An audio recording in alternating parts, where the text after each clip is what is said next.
اور فقہ میں بدائع الصنائع کاسانی کی، اور حدیث میں بخاری، قرآن کی تفاسیر میں روح المانی، شروع میں فتح الباری، فتاوا میں فتاوی شام ابن عابدین کا نہایت جامع ہے۔ ایک عالم دین گزرے ہیں علاء الدین بیکندی، اس کو خدا نے ایک بیٹی دی تھی،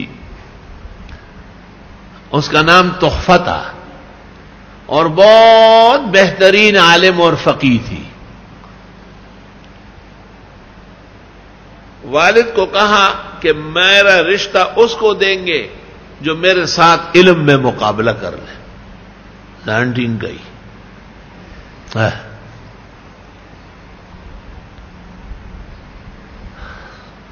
بہت علماء اس چکر میں آئے کہ اچھی حسین جمیل اونچے گھرانے کی لڑکی ہے، شاید کہ ہم کو یہ سونے کی ٹکی مل ہی جائے۔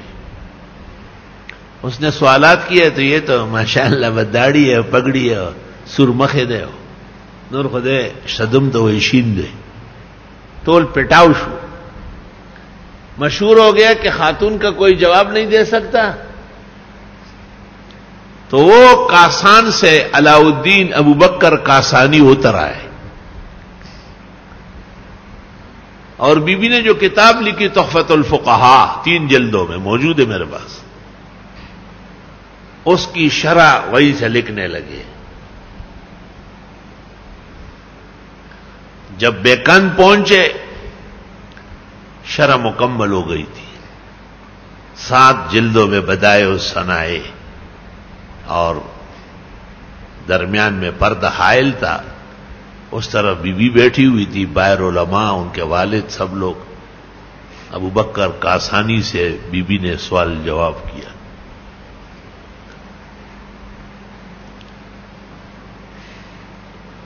وہ تو مسلم فقیہ ہے۔ یاد رکھنا یہ شمس الائمہ سرخسی کا زمانہ ہے۔ شمس الائمہ کو جب بادشاہ وقت معزول کر لیتے تھے تو ابو بکر کاسانی کو رکھ لیتے تھے،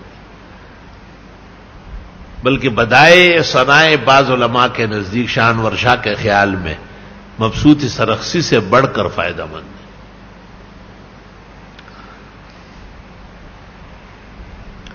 بی بی نے اپنے والد علاء الدین بیکندی کو کہا کہ یہ شخص عالم ہے اور علم پر عبور رکھتا ہے، چنانچہ ان کا نکاح ہو گیا، اور تحفۃ الفقہاء کے ساتھ بدائع الصنائع اس کی شرح، اسی کی مہر قرار دے دیا گیا۔ کچھ زمانہ گزرا تو ابو بکر کاسانی حج کے لیے چلے گئے۔ بادشاہ عرب کو پتہ چلا کہ انتہائی قابل عالم آئے، انہوں نے پیشکش کی کہ کعبے کی امامت، قضا، تدریس جناب کی خدمت میں گفٹ ہے، اور یہی رہی، کہاں جائیں گے آپ کاسان واسان۔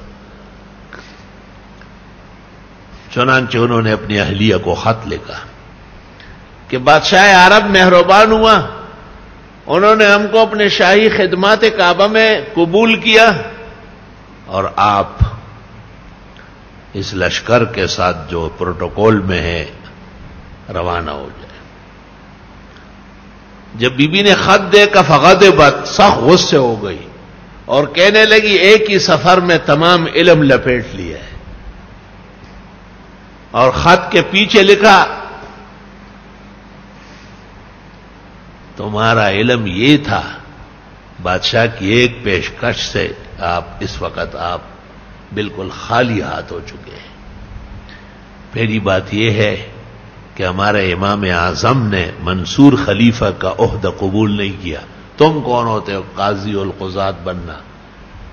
دوسرا یہ کہ اجنبیوں کے ساتھ میرا سفر کہاں جائز ہے، اور اس حدیث سے اتنے دور ہو گئے لا یخلون احدکم بالاجنبیہ۔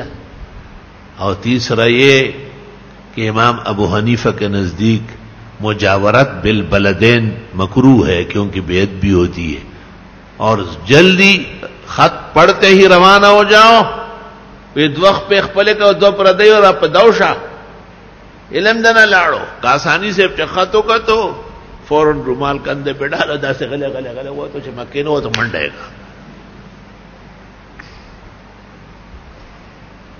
ایسی عورت دنیا میں تھی. آج بھی ہماری بیویاں کہتی ہیں ہم بھی بہت لکھی پڑی ہوتا سے لکھا پڑی مڑے پہ استنجا پہ وضو نہ پوئے گی.